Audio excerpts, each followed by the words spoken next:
మైనారిటీల యొక్క స్థితిగతులకి అద్దం పడుతున్నాయా? క్రిస్టియన్లపై పదే పదే దాడి చేసే ప్రయత్నం, మైనారిటీలపై దాడి చేసేటటువంటి ప్రయత్నం ఎందుకు జరుగుతుంది? క్రిస్టియానిటీ అనేది ఒక శాపమా, ఒక పాపమా, ఒక దురదృష్టమా? ఎందుకు పదే పదే క్రిస్టియానిటీపై పడి ఏడుస్తున్నారు?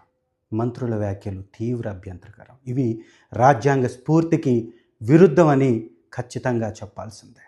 అందుకే ఎన్నడో గుర్రం జాషువా గారు అన్నటువంటి మాటలు వీళ్ళు గుర్తు చేసుకోవాలి. గుణం లేనివాడు కులం గొడుగు పడతాడు, మానవత్వం లేనటువంటి వాడు మతం ముసుగు వేసుకుంటాడు, పసలేనటువంటి వాడు ప్రాంతం గురించి మాట్లాడతాడు, జనులంతా ఒక కుటుంబం, జగమంతా ఒక నిలయం అని గుర్రం జాషువా గారు అన్నటువంటి మాటల్ని ఒకసారి గుర్తు చేసుకోండి, సిగ్గు తెచ్చుకోండి. ఇంకా కూడా మీరు మారరా? మీరు చేస్తున్నటువంటి పాపాలు తెలుగుదేశం పార్టీకి శాపాలుగా మారి మీ యొక్క రాజకీయానికి సమాధి కట్టబోతున్నాయి.